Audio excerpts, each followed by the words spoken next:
A very good afternoon to all of you. Myself Deepti Jain, lecturer from GPC Kunimajra, and I am here to present a lecture on fuses and relays. Our power system consists of major equipments like generator, transformer and bus bars. So the protection of all these major equipments is very necessary. So for this we have a switchgear system which is used to protect all these major equipments. So what is basically a switchgear? A switchgear or electrical switchgear is a generic term which includes all the switching devices associated with mainly power system protection. It also includes all devices associated with control, metering and regulating of electrical power system. So assembly of all the switching devices with its control unit is known as a switchgear, and we can say that a switchgear is used which is a combination of a circuit breaker and its control unit. So this is one of the diagram of a 132 kV switchgear system. So this switchgear system consists of many equipments, many important equipments like circuit breakers, current transformers, voltage transformer, relays, measuring instrument, that is CTs and PTs. There is a electrical fuse, miniature circuit breakers, lighting arresters. So all these are the major equipments of a switchgear system, and it is used for the protection of all the major equipments like generator, transformers, bus bars and transmission line, etc. So next is the function of a switchgear system. So basically a switchgear system is used to permit the plant and distributors to be conveniently put into and taken out of service. So if there is any maintenance required at the power station, then by using the switchgear system we can put the plant into or taken out of the service. And it is also used to enable the same plant and line when becomes faulty to be rapidly and safely isolated by automatic means. So the second main function of the switchgear system is that whenever there is a fault in the power system, then by using the protective devices like relays and circuit breakers, we can discontinue the supply by cut off the faulty line from the healthy line. The next is, what are the main causes of a short circuit in a power system? The short circuit occurs when equipment insulation fails due to system over voltages, which is due to, first is the lightning or switching surges. Now this may cause the flashover of line to line, and there may be a flashover to the tree. The second main cause is the insulation contamination, that is by dirt or salt. The third is maybe there is a mechanical failure of cable insulation, and the last main cause is natural cause, in which tower or pole or conductor falls, and the second main cause of natural short circuit is object falls on the conductors. So whenever there is a short circuit in the power system, then the short circuit current flows in that system, and this short circuit current can be of several orders of the magnitude, which is very large than the normal operating currents. And if it is allowed to persist, it may cause damage to the equipment, it may cause fire and explosion to the power system, and maybe there is a discontinuation of the supply. So let us discuss all three causes one by one. First is, due to short circuit there may be a damage to the equipment. The second is fire and explosion, which affects the equipment or any personnel working with it. And third is the disruption of the service, which may cause the discontinuation of the supply. So the careful design, operation and maintenance of the system protection can minimize the occurrence of short circuit but cannot eliminate them. So as you know, the ideal system is not possible. So we can make a system which can minimize the short circuit. The next is the functions of system protection system. Now under this, first of all, the main question is, why do we need a system protection? So we need the system protection first to detect the fault, second to isolate the faulted component, and third is to restore the faulty component. So under this, whenever there is a fault, we need a protection equipment to detect the fault and then to isolate the faulty section from the healthy section, and then again to restore the faulty component again, so that the supply can be continue from one end to the consumer end. And the main aims of the system protection is, first is continue supply for rest of the system and the protect faulty part from the damage. So for the design of any protection system, there are some that protection system must have some characteristics that are mainly reliability, selectivity, sensitivity, speed, economy and simplicity. So what is a reliable system? So reliable system is that which operate dependably and in healthy operating condition when fault condition occur, even after remaining idle for month of the year. The second is selectivity. Selectivity means that system must clearly discriminate between the normal and abnormal system condition to avoid the unnecessary or false trips. The third is sensitivity. Now that system must be able to distinguish the fault condition, although the difference between fault and normal condition is very small. The next is speed. The fault at any point in the system must be detected and it is isolated rapidly to minimize the fault duration and equipment damage. So any intentional time delays should be precise. Now next is the system must be economical so that the maximum protection can be achieved at minimum cost. Next is simplicity. Now that system must be very simple so that the minimum protection equipment and circuitry is needed to clear the fault. So there are three main components for the system protection system. Now first is a transducer, or you can say instrument transducer, a transformer. Now under this instrument transformer we have CTs and PTs. Now CT is a current transformer and PT is a potential transformer. Now second component is a relay and third is a circuit breaker. So see, this is a power system network, any power system network. Here we have two buses 1 and 2. Now there are many circuit breakers along the line. Now there is a instrument transformer here, now which is connected with the relay. So you can see that firstly there is a instrument transformer, the output of this instrument transformer is connected with the relay, and then the output of this relay is connected to the circuit breaker. So see how this power system respond. So first of all, let us discuss of one by one the function of every component of a protection system. The first is a instrument transformer. Now it may be a CT or PT. Now it provide low current and voltage standardized level suitable for the relay operation, means it will give the signal to the relay. The second is relays. Now relays will get input from the instrument transformer and it will then discriminate between the normal operating condition and the faulty condition.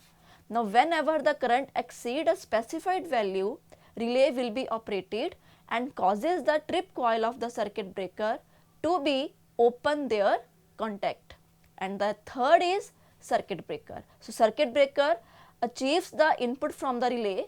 Now, whenever the relay sends signals to the circuit breaker, it opens its contact and separate the faulty section from the healthier section. So, here again we have a power system network. Now, see what happens to this. Now, this is a bus bar. Now, then we have connected instrument transformer, a CT and PT. See, CT is always connected in series with the line and PT is connected in parallel with the line. Now, there is a circuit breaker along the line to which we have to give the protection. Now, see what will happen. Now, in the normal operating condition, the current in the line is in the specified level. So, the relay will not actuate, it means the operating coil of the relay will not energize. So, whenever there is a fault in the power system, the value of the current rises from the specified level. So, under this condition, CTs and PTs give signal to the relay. Now, whenever the relay achieves the signal from the CTs which have higher current rating, then this will energize the operating coil of the relay. Now, then relay senses the fault and then give the signal to the circuit breaker which is nearby to the fault. So, again a better view of this circuit. Again, this is a voltage transformer, this is a current transformer, this is a breaker. Now, this is the circuit which we want to protect, this is a bus bar, and see, this is a battery. For the relay operation, we require a DC supply. So, DC supply we get from the battery. So, you can say that this battery is the heart of the power system network. In case this battery fails, then there is no protection for the power system network. So, again what will happen during the faulty condition, the CT will measure the current and give the signal to the relay. Relay will senses the fault, and if the value of the current is higher than the specified value, then the operating coil of this relay will actuate, which will give the signal to the circuit breaker so that the healthy section is disconnected from the faulty section. So, this is a sequence in which the fault occur and then the fault become clear. So, there are three main parts. Again, there is a transducer which is used to calculate the value of current and voltage. It will then give signal to the relay. Relay will sense the fault and give the signal to the circuit breaker which is nearer to the fault. So, after this the circuit breaker opens its contact and therefore, the fault will get clear. The next main component of a power system is a fuse. The basic purpose of the fuse is to protect and is composed of an alloy which has a low melting point. So, a strip of a fuse is placed in series with the circuit, and the working principle is that if the current is in excess, then the strip would get melt and break the circuit. So, there are different variants of fuse boxes available with different types of circuit breaking. So, in short we can say that basically a fuse is a small strip which is connected in series with the circuit. So, remember, a fuse is always connected in series with the circuit, and this small strip will get melt whenever a high value of current flows through it. Now, the main component of a fuse is, first is metal fuse element, that is a fuse wire. The second is set of contacts, means where we have two wires, that is a phase wire and the neutral wire, and third is the support body. Now, first of all, what is the main function of a fuse wire? The function of a fuse wire is to carry the normal current without excessive heating, but more than normal current when passed through the fuse wire, it rapidly heats up and melts. So as you know, the fuse is always connected in series. So whenever a current which is more than the normal current pass through the fuse wire, this wire gets melts. Therefore the connection get disconnected from the faulty section from the healthy section. The material used for the fuse wires are mainly tin, lead, zinc, silver, antimony, copper or aluminium, etc. So remember the main point regarding the fuse wire, that it must have a low melting point. The next is some important terms. First terms, fuse, we have described earlier that fuse is a part of a circuit which consists of a conductor which melts easily and breaks the connection when electric current exceeds the predetermined value. The fusing element is to carry the normal current without any excessive heating. The next main term is minimum fusing current. So it is the minimum value of the current due to which the fuse melts. The next is current rating of fuse. It is the maximum value of the current due to which the fuse does not get melts. The next is the fusing factor. Now this is the ratio of minimum fusing current to the current rating of the fuse. So its value is always more than 1.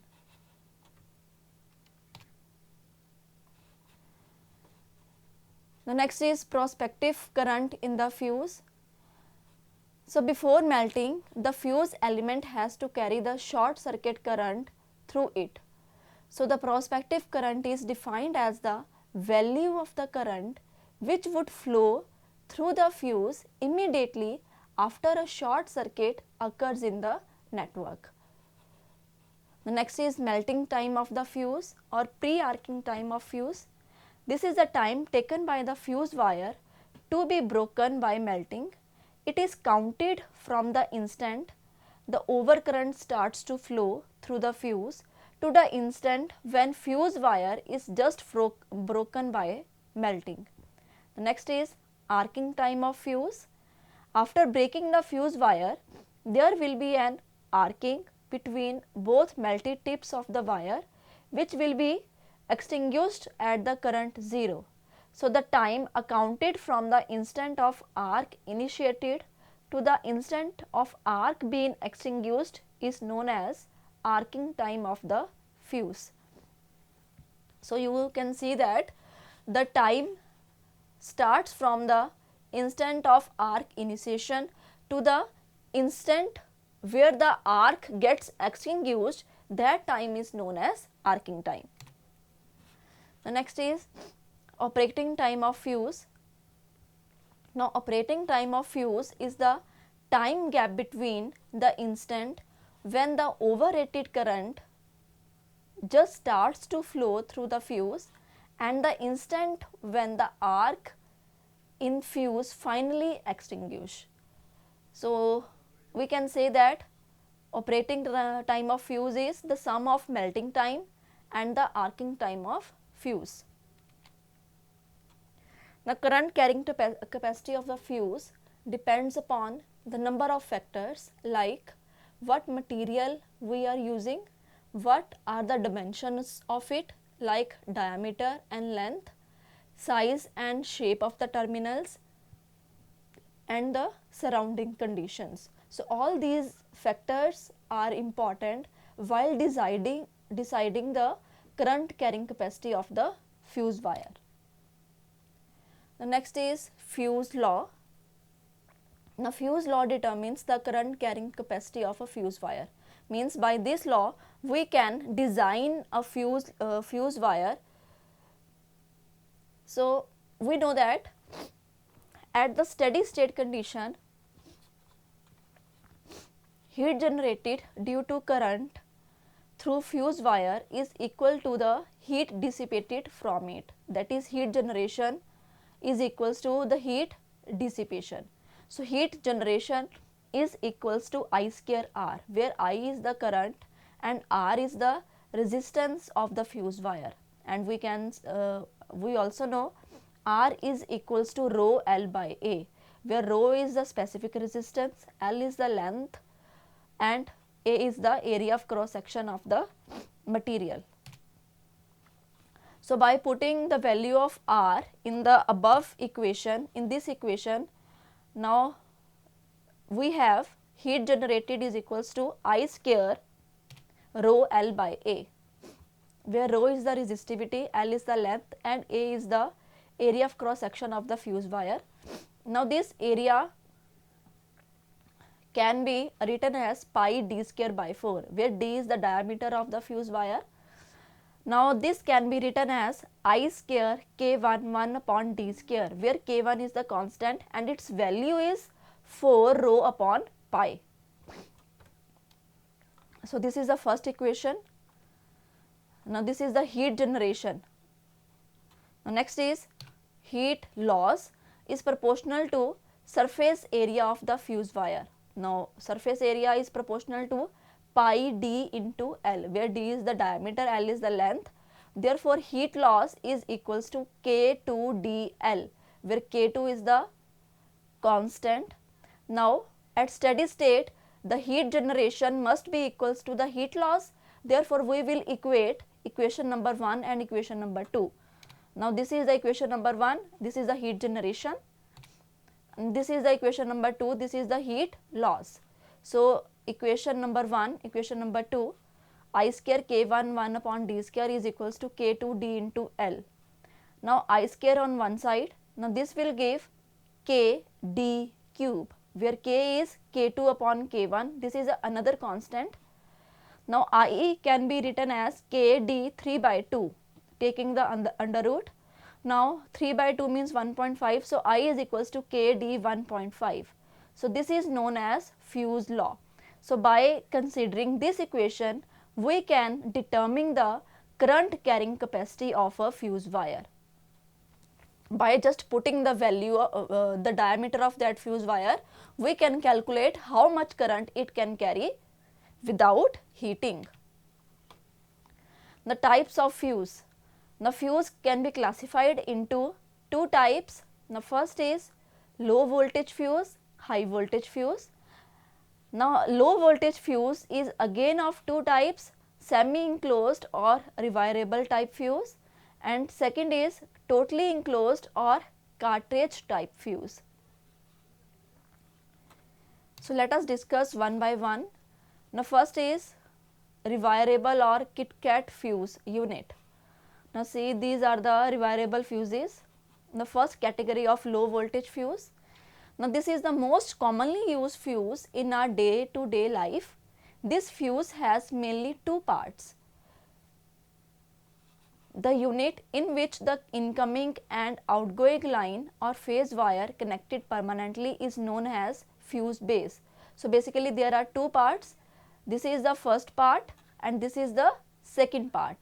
So at this part, at this base, we have two type of connections. The first is for phase wire connection and second is for,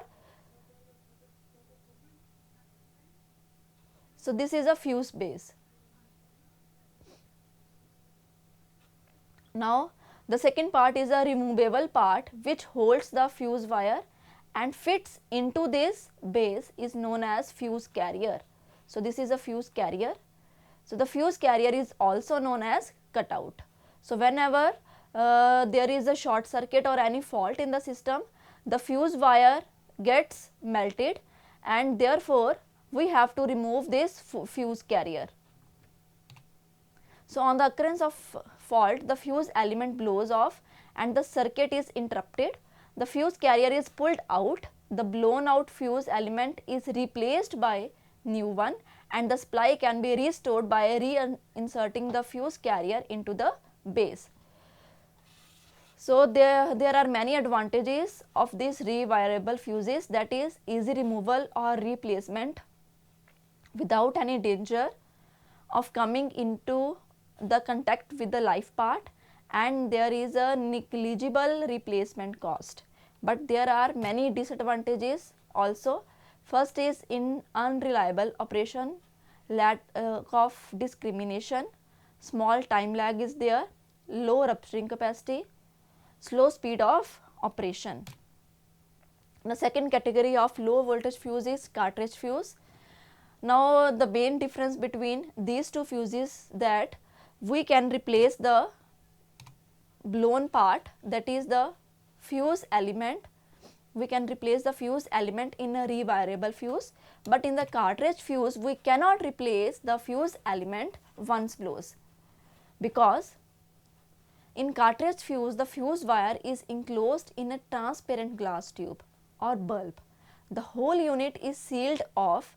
Therefore, in the case of fuse blows, it is to be replaced by the new one, as the cartridge fuse cannot be rewired due to its sealing.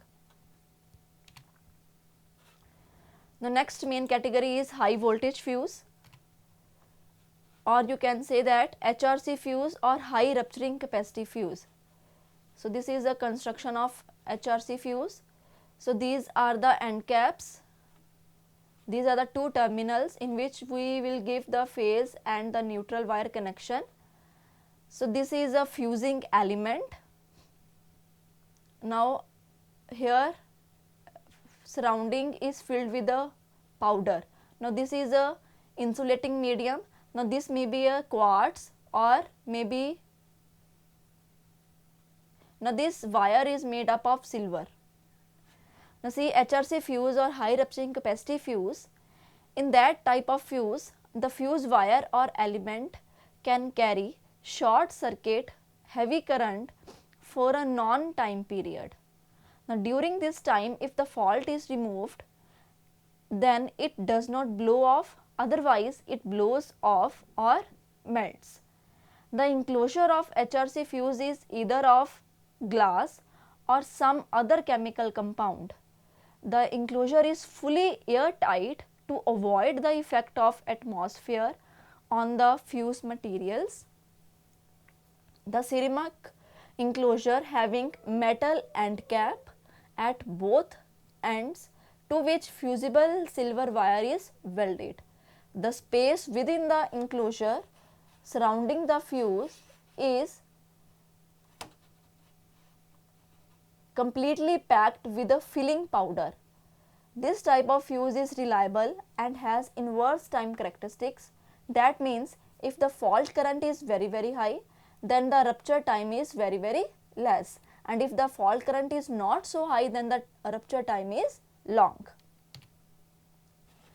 So whenever overrated current flows through the fuse element of high rupturing capacity fuse, the element is melted and vaporized. The filling powder is of such a quantity that the chemical reaction between the silver vapor and the filling powder forms a high electrical resistance substance which helps in quenching the arc. So this medium, this insulating medium provides helps to quenching the arc.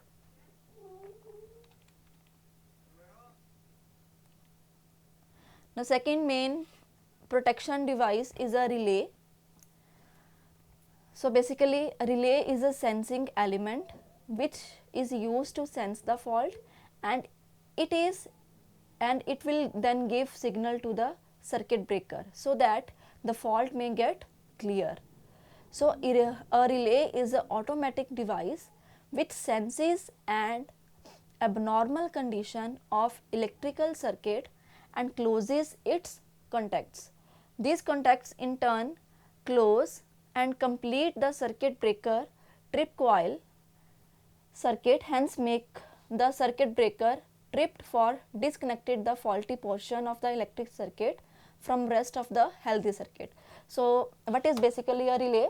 So relay is an automatic device which is used to sense the fault. It will sense the fault and then give the signal to the circuit breaker so that it will clear the fault as early as possible, and it will disconnect the faulty line from the healthy line.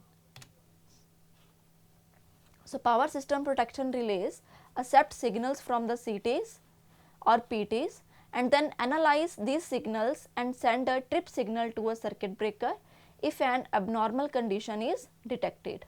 It means relay detect and isolate the faults on transmission and distribution lines by opening and closing the circuit breaker. So basically the relay is used to isolate the controlling circuit from control unit.